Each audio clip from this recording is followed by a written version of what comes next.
All right, are we all back here? Is Steve, are you here? McLean? I'm here. All right, great.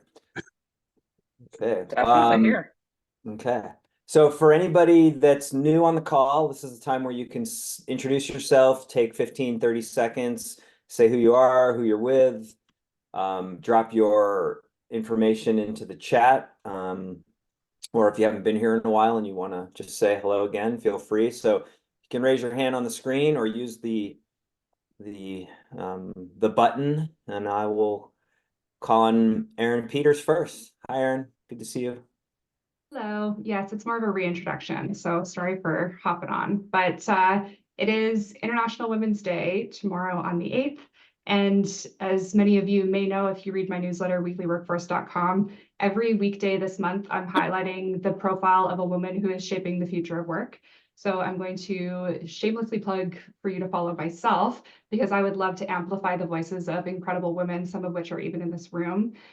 So please check it out. Please follow them, support them, and check out all of the things that are, just great things that women are doing in the space. And there's already a few that you can read through, but follow along. It's every weekday at 8 a.m. Eastern that I'm posting a new profile. So Awesome. thank you. Yeah, throw all that info in the chat. Thanks so much. Kamal. Hello, everyone. Again, this is like a reintroduction. This is my second time on this call. I was on this call a few months ago first. So I'm Kamal. I run an IT staffing company in Canada, and we are expanding into the US and expanding in Canada as well. So I'm just happy to be here and meet everyone. All right, welcome back. Yeah, please put all your information into the chat, and everyone else, feel free to drop your info into the chat too if you'd like, because we share this afterwards and it lives on the blog afterwards. Anybody else new wants to say hello? Candace. Hi, Candace Hammer here. This is my first Open Assembly call, and there's so many familiar faces, so that's exciting. I am out of Denver, Colorado, and run a small workforce management consulting practice. All right, welcome. Welcome. Thank you. Anybody else? Let me go to screen 2 here. I think we're good. Oh, Todd. Many of the people here already know me. I'm Todd. I haven't been here for a while, but I just got a cold call on Lisa Dini. She's new here as well. So I'm cold calling on her so that she can introduce herself, because I was in a breakout room with her. Wow, Todd, I was creeping in the background. You called me out. I'm Lisa Dini. I am new here. I am a freelance marketing and brand communications consultant, but I'm here because I'm working with Lettuce, a new financial services and marketing program for solopreneurs, with Gabrielle, who's been here before. Yep, awesome. And that's lettuce like the vegetable. Correct. And .co because of the vegetable. Funny. All right. Thanks so much, everybody. John, anybody have announcements, upcoming events, anything else they want to mention? Feel free now or in the chat. John is off in Europe doing some speeches in Copenhagen with the Harvard Business, or Don Live and Harvard. Then next week he'll be in London for an event with Connor Heaney and Hannah from CXC. Harvard Business, what is it called? Harvard Business School Alumni Club of the UK, and then an event at Wazoku with Simon Hill as well. So you get to listen to me rather than him this week. Gabrielle, you had something. I just wanted to say, I'll put the link in the chat. We got some nice press yesterday in Business Insider, both about our launch and our funding, but also about our partnership with A-Team, who have provided us a lot of the fractional talent and freelancers that we've used to build our product at Lettuce, and are now offering their builders at A-Team access to Lettuce and some of our tools and money saving processes. And so I just love the reciprocity of the freelancer ecosystem and all the folks who are trying to make open talent and fractional talent work. And I just felt like that release was such a celebration of that. And so glad to see that story getting picked up. Awesome. Yeah, I love A-Team. Link. Hi, everybody. It's good to see everybody. I guess two kind of announcements, and they kind of go together. The first one is, the first one is I've been super busy implementing everything I ever learned in this community. I've been a part of this community for, God, 5 years, and just all of it from the beginning to the end. Always the advocacy guy. The hold on, let's take a minute to see who we're leaving behind as we're innovating forward. Got to hold on. We got to see who we're missing. So I've been that guy, the advocate for the underrepresented, the invisible for 5 years. And so yeah, but I try to make everyone. I think I've only missed a couple in the last 5 years. So I love this community. Love all of you. But I've been applying. I launched my platform business called NAZ Local in the Northern Arizona region, long-term goals, Southwest region of the United States. And it's a community app that's teaching rural communities how to leverage technology as a force of good. Instead of being afraid of technology, and let's flip it on its head and create ecosystem design. So I'm creating sub-pocket communities and connecting them by resources and small business. So both the nonprofit and the for-profit side, I'm having a great time and hiring people that have never had a relationship with technology before in their life. The only tech they are their phone that has access to Facebook.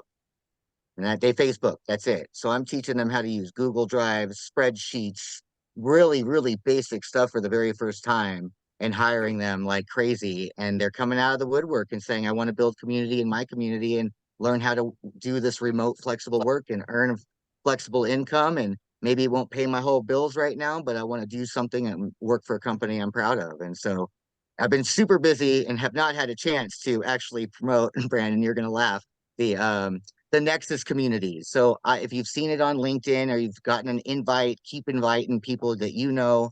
It's basically, as we talk about the industry here in the business enterprise and platforms, a lot of times we get to the last 10 minutes and maybe we get to the kind of ethical challenges, the workforce side, or freelancers experiencing side, and how do we do that side? So we're that side, the community that talks about all the worker side and what are they experiencing and what do they want and how can they have improve their relationship with the future of work and platforms into the future, and we can address underserved problems. And so it's like this, but on those kind of topics. So follow the Nexus community, and we meet next Thursday at noon, and I'll put all that information in the chat. So but check out our page, and happy to be here. So thank you, everybody, for letting me make that announcement and for being here always as a support and good friends.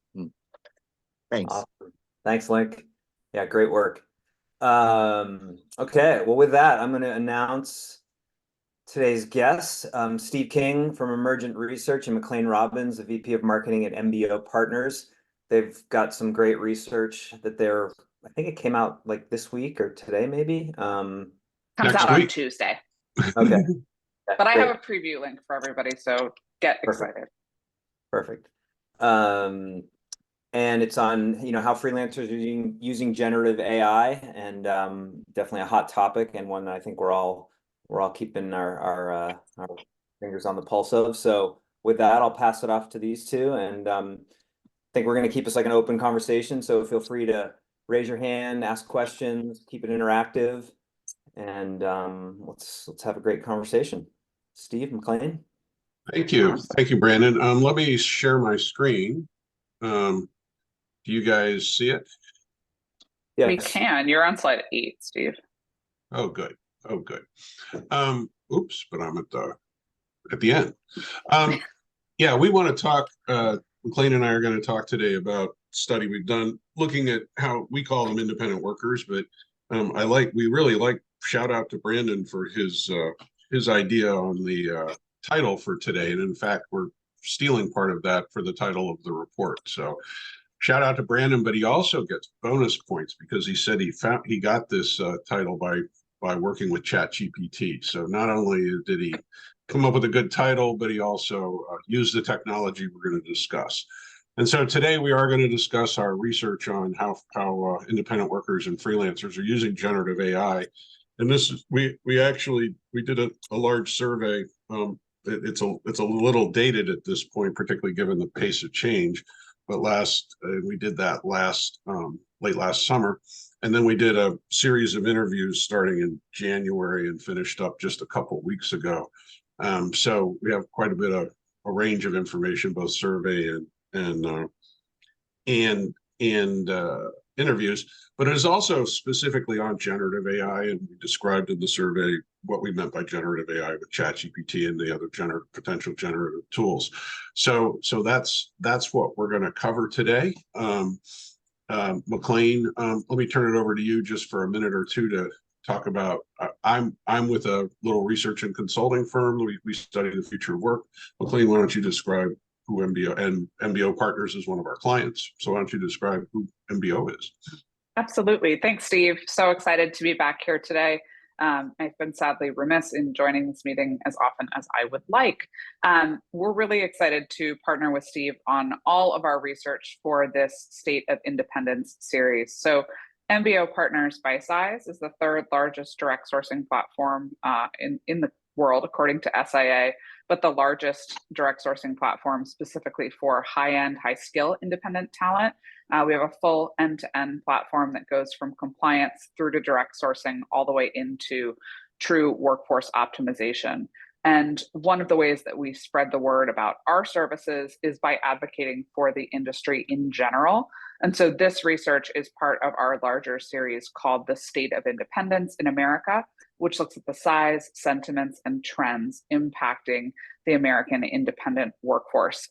We would love at some point to take this study global, but we've been doing it for 13 years, looking at the US audience, and very proud alongside Steve that this has become the top recognized piece of data in the world of independent work, cited by educations, government, and enterprise across the country. So really, really excited. This is the second year we've looked at AI, but the first year we've really broken it out into a big scale report. So happy to share the findings today and answer any other questions you guys might have.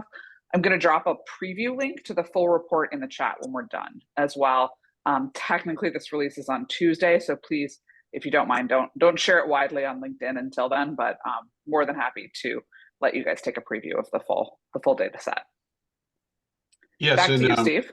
Sure, and if you have questions, please put them in the chat. We'll be monitoring that, and we'll hopefully be able to answer them as they come up or along the way.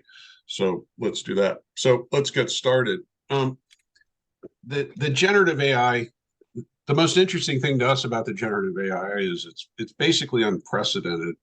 It's a general purpose technology. And the chart on the left shows other general purpose technologies throughout history and how long it's taken them to sort of reach mass adoption. And this chart's actually from a recent study by Oliver Wyman, which was really good on generative AI. So if you're interested in the topic, you should just search on Oliver Wyman AI study. It's really good. But the point being is general purpose technologies are technologies that are going to be applied across the economy and across society, both at the consumer level and the business level. And they tend to lead to fairly large changes in economics, business, and society. And as you can see like this, the rate of adoption is just unprecedented. You can quibble a little bit with the different dates here, but overall it's directionally correct. ChatGPT simply came out of the box and was immediately widely adopted. And if you add in the other generative AIs that have been released, Baidu's Ernie in China, Anthropic's Claude, all the different co-pilots by Microsoft, the adoption rates are staggering. And so there's really nothing to compare it to. And if you look over to the right, this is comparing the number of ChatGPT users versus common web applications that are almost all consumer focused. None of these are really what we would call general purpose, but even in general purpose platforms or technologies. And even in that case, it's just grown much, much quicker. And so this is, from a research standpoint, really exciting. I've been tracking tech trends now for roughly 40 years. Gosh, I hate to admit to this.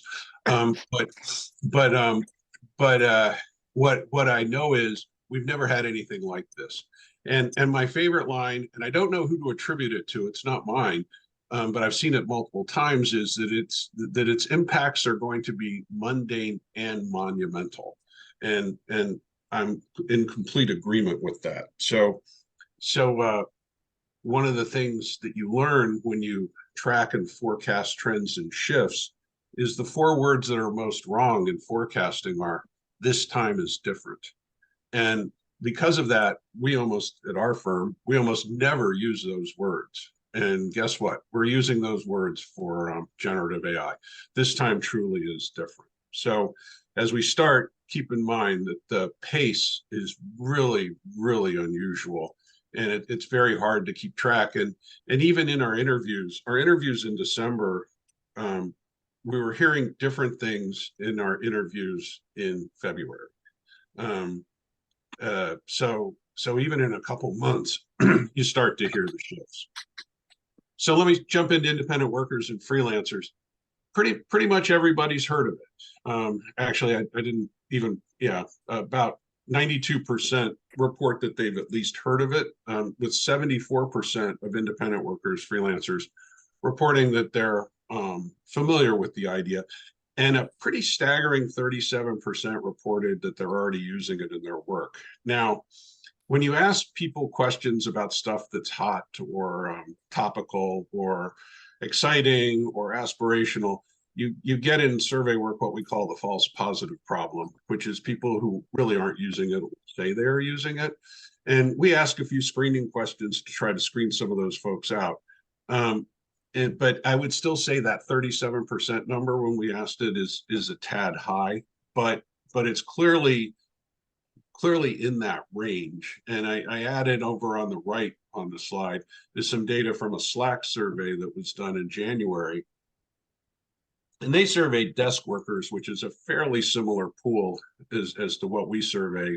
We have people who aren't desk workers, but the pool's generally true. And you can see from that 24% of desk workers in general in January reported that they're using AI tools. And then the other piece of it is 80% of the desk workers say that it's helping improve their productivity. And ours is 85% saying that it was useful in some form, with over half reporting very useful or extremely useful. And I can tell you from other adoption studies that I've done over the years, and I've done a lot, these numbers are staggeringly high. You just don't see a technology get adopted and accepted as much as this, and being told, wow, this really, really, really improves our work. And I worked for Lotus Development, and those of you that are older will know that we were the beginnings of the office productivity industry, and we were the spreadsheet leaders from 1982 till Microsoft passed us by, those bums, in the late 80s. And these numbers are much higher than what we saw for spreadsheets and even word processors. So again, nothing else comes close to how quickly this is being adopted and accepted as value added. Yeah, I'd be curious in the chat if people are agreeing that it's adding to their productivity. I'm using it. It helps. It cuts down on hours and hours of time for draft generation, things like that. Looking for my backspace key. Yeah, and I'll talk a little bit about how we're using it. But I totally agree. It definitely, we based across our usage, we're seeing 20 to 25% productivity improvements on our work, which is pretty good. McLean, close your ears for a minute, because we still charge our clients as if we don't seeing those productivity. I was doing a series of executive interviews, and we were just talking about how this will likely change the need for people to bill from hourly to scope based, because if it took you an hour before, now it takes you 15 minutes, but you can still bill that hour. And should you bill that hour or not? And we're seeing some good stuff in the chat here: brainstorming, ideation, productivity on cognitive tasks, engaging customers, an extension of a search engine. I think all of these things are really great uses. So thanks, guys. I like the extension of a search engine too. That's always very interesting. Yeah, and actually, when you look at the applications that we found in our survey, when we asked people what they were using it for, writing was number one, and writing is and research number two, and they're the quickest and easiest to get started with these products. And also, these are the ones that were available right out of the box. I mean, the initial ChatGPT release from Open Innovation made it really easy to do those things.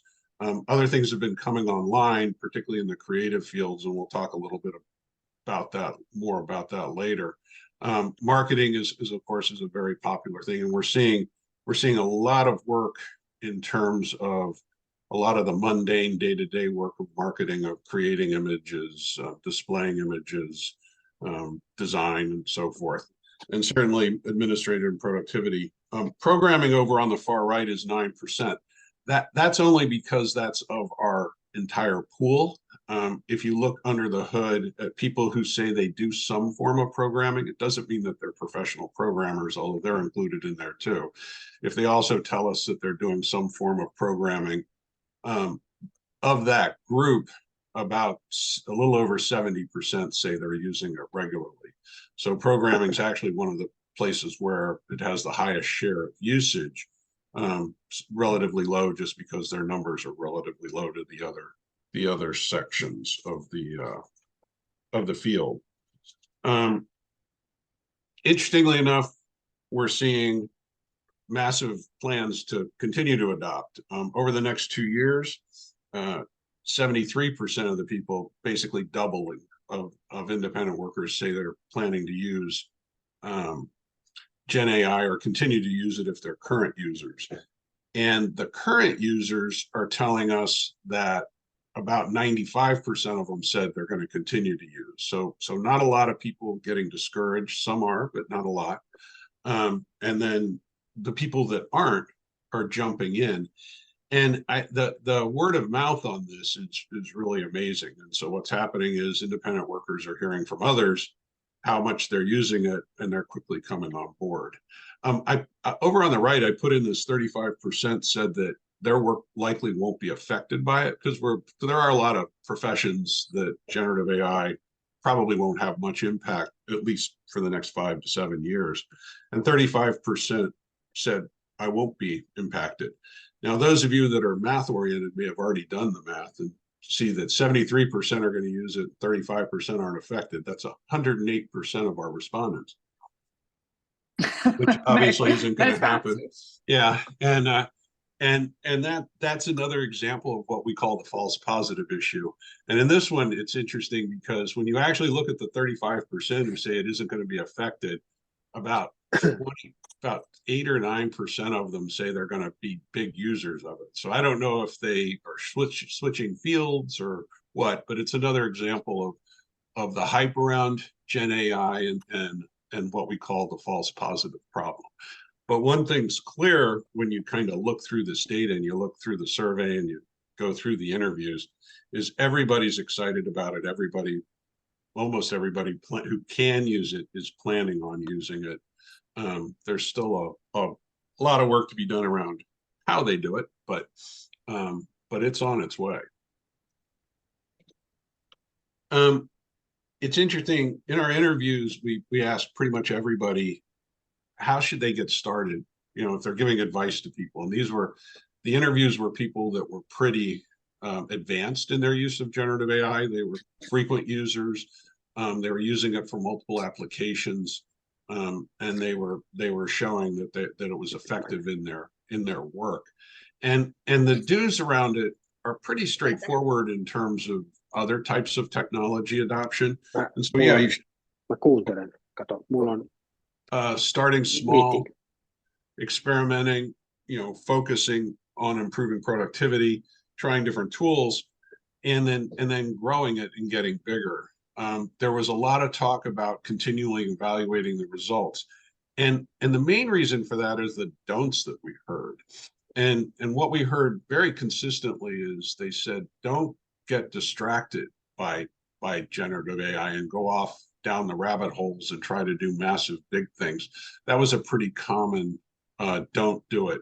Most of the people that we talked to actually had sort of fallen into the trap being distracted into doing other things or actually moving in other areas. And they actually told us initially when they got distracted, they had actually reduced their productivity instead of increased it. So that was a big one. And then the other one was, it takes time. And we've been doing a lot of work using the different tools. We're fans of Anthropic's Claude for a variety of specific reasons related to our work. And we also like Perplexity, which is sort of the search engine AI that's quite interesting. And we use a lot of we use several of the Microsoft Copilots. And in fact, the image on the right, I generated using Microsoft's Designer Copilot, and I have no artistic skill whatsoever. And it only took me about a minute and a half to generate this picture. And I think it's pretty good. But you can't, it's hard to see. If you blow it up a little bit more, though, it's interesting to see the differences between what a human would do and what AI does. And you may be able to see it if you look down at her right hand, the one closest to you, it's about twice as big as her left hand. And it also looks like it's a mutant hand instead of a human hand. And so I don't think it's Here it was, Steve. I was going to tell you that this is the best looking slide deck you've ever put together for us, and now you're making me weirded out by the hand. Well, I don't think it's noticeable unless you blow up the picture a little bit more. But I had to laugh. She really did look like a mutant from her right hand perspective.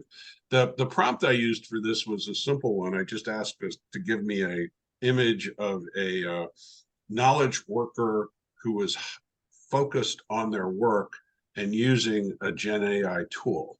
And that was it. And this was rendered in a minute by Microsoft Designer.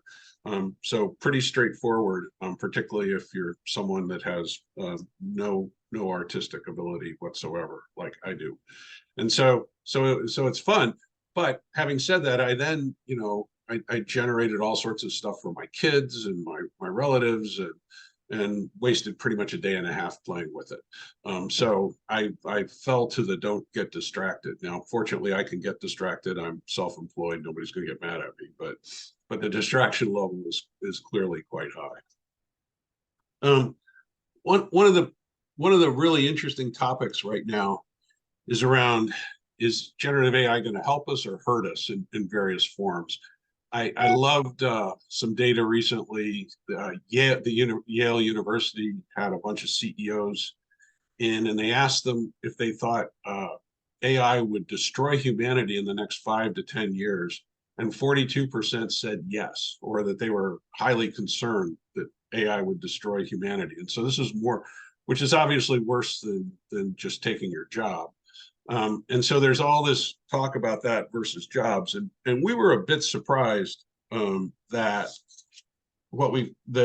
such a small share of people said that they were worried that they were at risk of losing their jobs.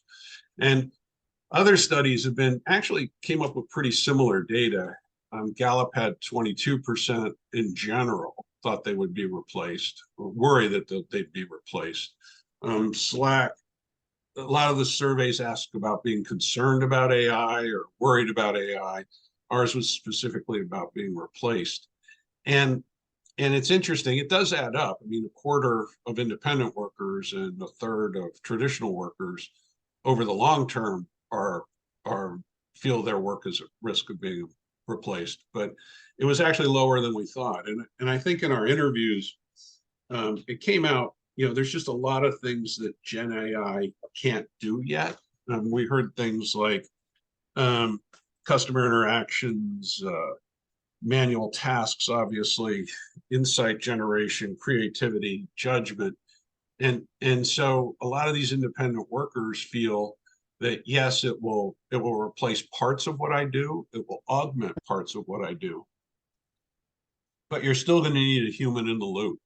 And our own personal experience with it, we've done several studies where we do the study the old way, and then we try to get Gen AI to do it by itself, or have Gen AI do 80% of it. And it just doesn't work for the type of work we're doing. And so it doesn't handle data well for the kind of work we're doing. It doesn't, it's very naive in terms of what it generates. And so at a high level, it does okay. But we're not the least bit worried about it in terms of our work, for those same reasons. And so when you kind of ripple through it, you find that people really aren't as worried as actually people tend to be more worried that AI is going to destroy us than they are lose their jobs. And so maybe you'll have your job all the way up to the point when AI gets rid of us. I don't know, but it's kind of interesting to see the difference between the two.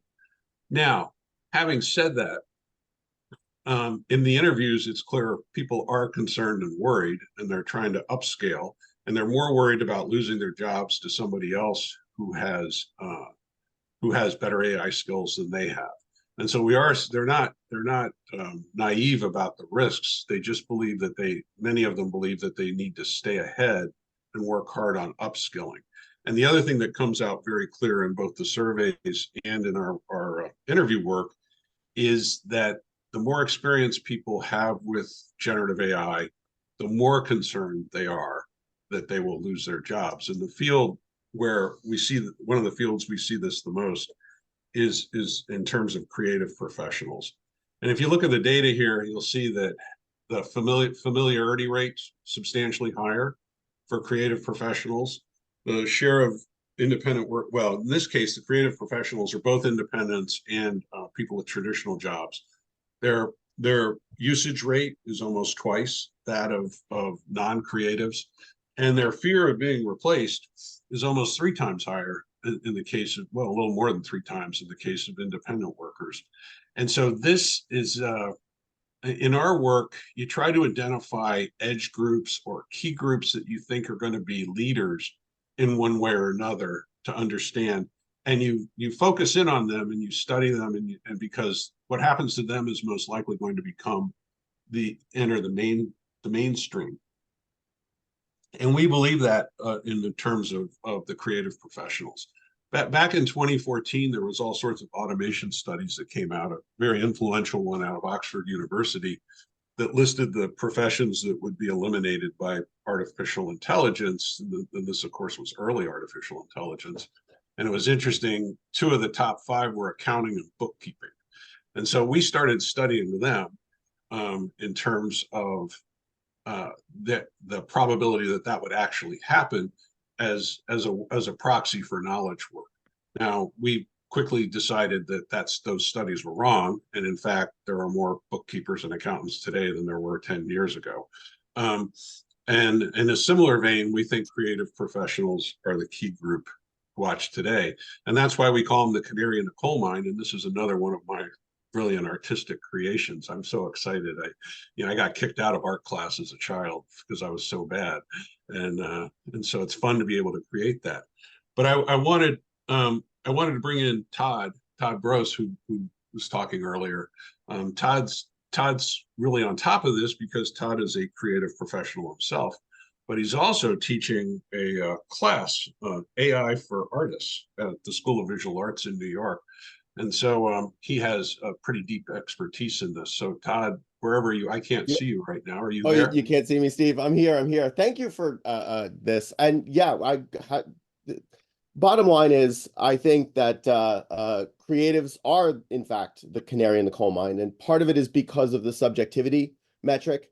If any output, this is the hypothesis, actually, it's a question, are all outputs with subjective metrics the canary in the coal mine? And designers, creatives, not fine artists, because their motivations are different, but designers and creatives, their outputs are, on average, subjective until some data science, that loop is closed to figure out, was this advertising campaign successful or not? What are the metrics? So as part of that process, that's the big concern right now. And I can tell you for a fact that, yeah, designers, artists are very, very worried. Their work is being replaced. The democratization, in fact, the fact that Steve, you could make this image in seconds, which would normally take a designer and artist, I don't know, days or weeks to produce. That's the fear. That's the concern. I love your point, Todd, about augmentation versus replacement. Like, what is augmented today will be replaced tomorrow. And correct. I would ask Steve, we surveyed this in June of 2023, then you topped it up this year.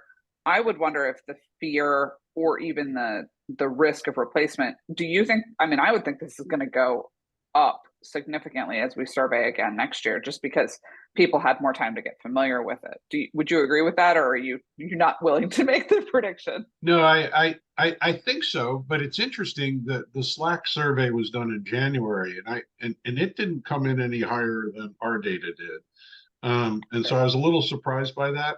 And I think the issue is that so far it hasn't, the tools haven't advanced enough and people haven't advanced enough in terms of their usage for broad-based studies like this to show the growth of the fear.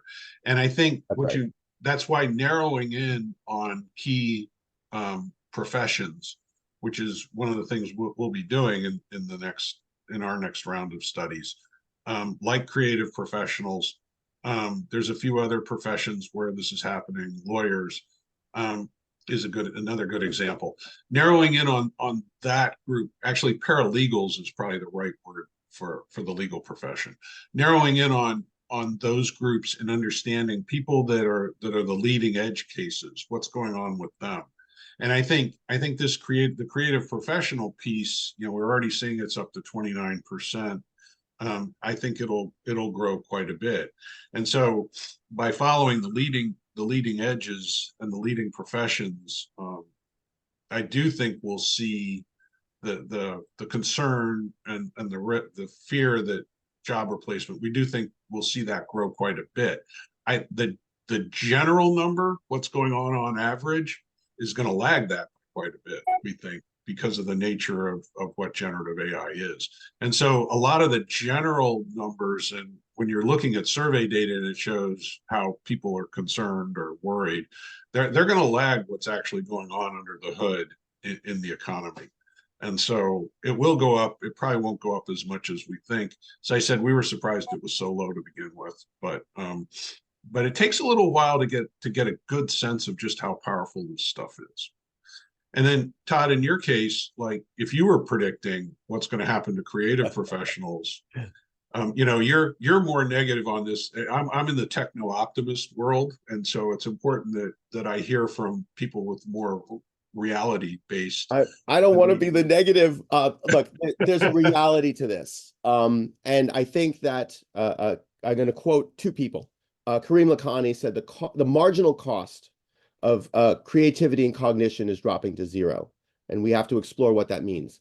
That's the concerning part. The good news is, and I like to quote this person religiously, is that humanity will not run out of problems to solve anytime soon.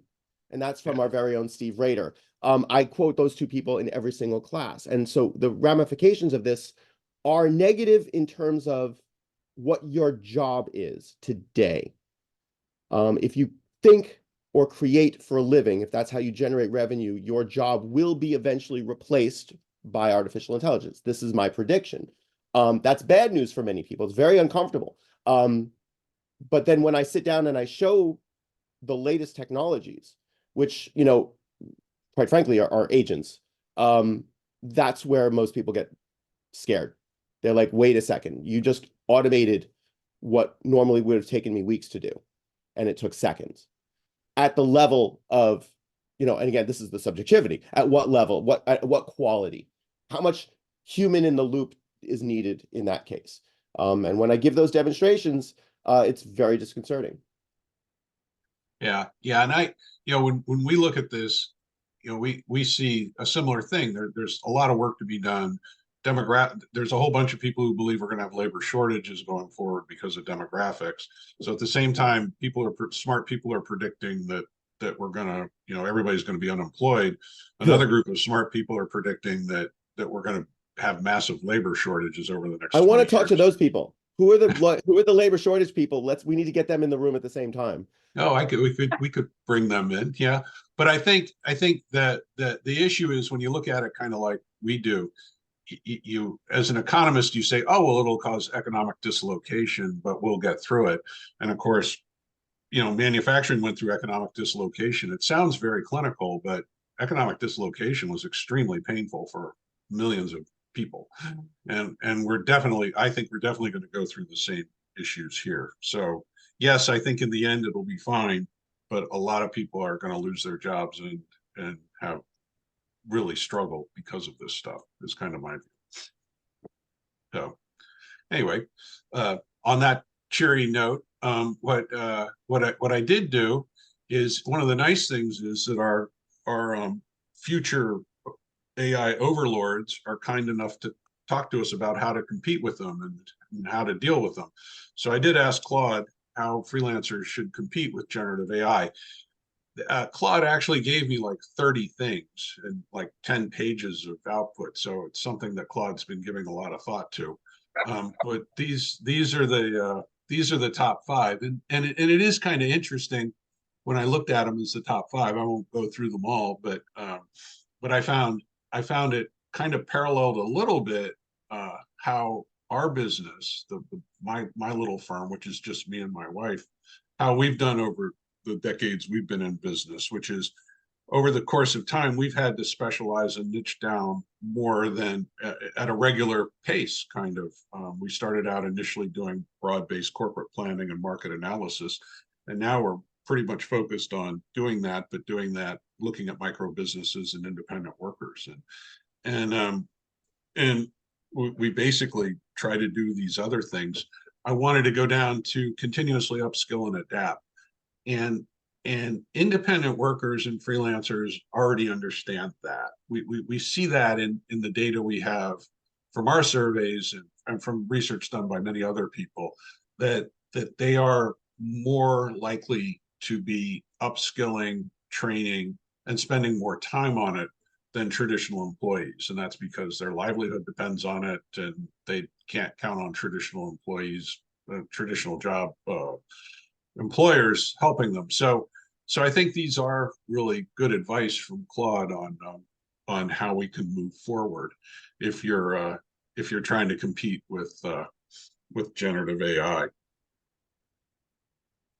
So when we look forward, this really is just beginning, and I think the biggest issue is, whenever we're forecasting the diffusion of innovation and how rapidly adoption will occur, one of the things you're looking for countervailing trends and reasons why it may not expand as quickly as most people think. And those are usually infrastructure issues or some sort of need of some third party to do something. And so let me give you an example. In 2014, there were a number of forecasts that said by 2020, they actually said by 2024, they were 10-year forecasts, most of the cars on the road would be fully autonomous. So that was by 2014. Now, the people who made we laughed at those forecasts, and we laughed at them in writing, and a lot of people got mad at us. But anyway, if you actually thought about it at the time, you'd realize, first off, the car market only turns over about every 12 years. Cars are long-term assets. So on the first level, most cars couldn't be autonomous, simply because most cars would still be non-autonomous, because people bought them and they keep them for a while.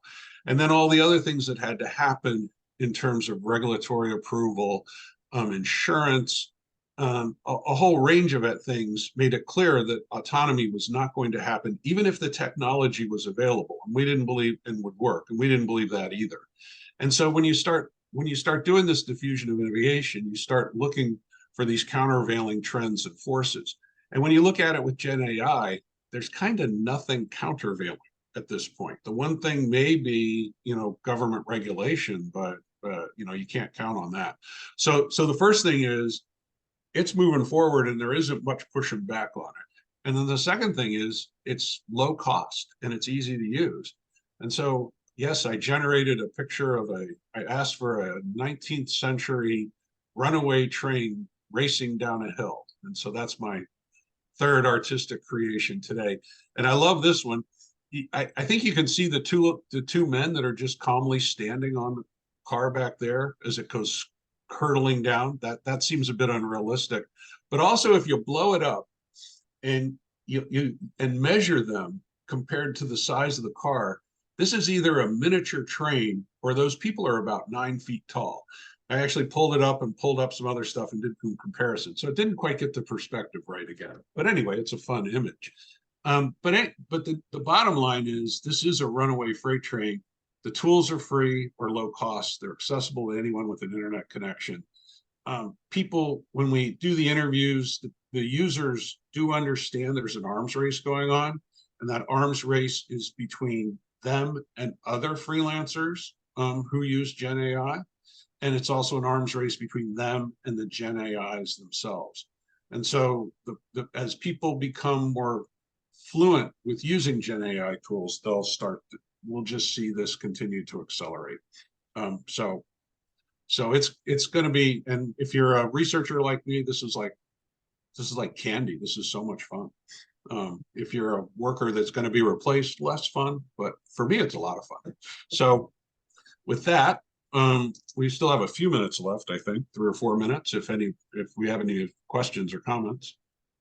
There's a lot of stuff in the chat, although people seem to be, just adding in good questions. I would comment, the thing that I find fascinating that we didn't see in this survey overall is how enterprises are going to manage this use of AI. So this is how individuals are going to use it. I've had the privilege of having a lot of executive discussions around this in the past couple of weeks, and we've heard everything from questions about, should your enterprise be spinning up its own proprietary instance so you don't train the model, to will this be written into contracts, how you can and can't use AI? We'll start to see governance, much like we've talked about digital nomads in this group many times, the templates there. And then, an interesting question from, and I'm just going back in the chat to somebody who said, will it level the field between the small and the big players? And we had an interesting call where we were talking about how those enterprises that have the speed to do so may set up proprietary internal AI tools to basically serve as their knowledge management system and not replace their knowledge workers, but be able to let people automate and scale up faster, so you don't have to rely on that old guy who's been there 20 years with all the institutional knowledge. So all sorts of application inside enterprise as well to make individuals more productive that could also impact individual jobs that we haven't thought about. So lots and lots here. I put in the chat at the very beginning the report too, so we'd love your feedback. If you see any glitches in final testing, so be kind to me, please. Share on Tuesday. But thanks, Steve, as always. I love this conversation. Yeah, and I'll just quickly answer the large or small. This is a continuation of a longer term trend of the democratization of technology. And we've seen it across multiple industries, and it's having 2 effects. We call it the barbell of industry structure. It means the largest firms benefit and the smaller firms and independents benefit. And so you can look at this in almost every industry over the last 2 decades. We've seen industries where you end up with 5 or 6 global giants, maybe 3 or 4, depending on or 8 or 9, and a decline in the number of mid-sized firms who can't compete on the scale of the large firms and can't compete with the agility of very small firms, and increasing numbers of smaller firms. And we think AI will have the same, at least over the next 5 to 7 years, the same impact. It'll benefit the giants, it'll benefit smaller firms and independent workers as a whole, and mid-sized firms will continue to find it hard to compete with both ends of the spectrum. Awesome. Thank you, McLean and Steve. That was great data as always you provide. We're so grateful to have you as part of the community. I have the next call ready to go. It's going to be with Rich Wilson from Gigged AI. He's going to talk about some research he's done on the tech skills shortage in the United Kingdom. So that is up on the blog right now, and you can check that out. I'll put it in the chat. Thanks again, everyone, for joining. If you ever need anything from me, just reach out, and have a great day. Bye, everyone. Bye-bye.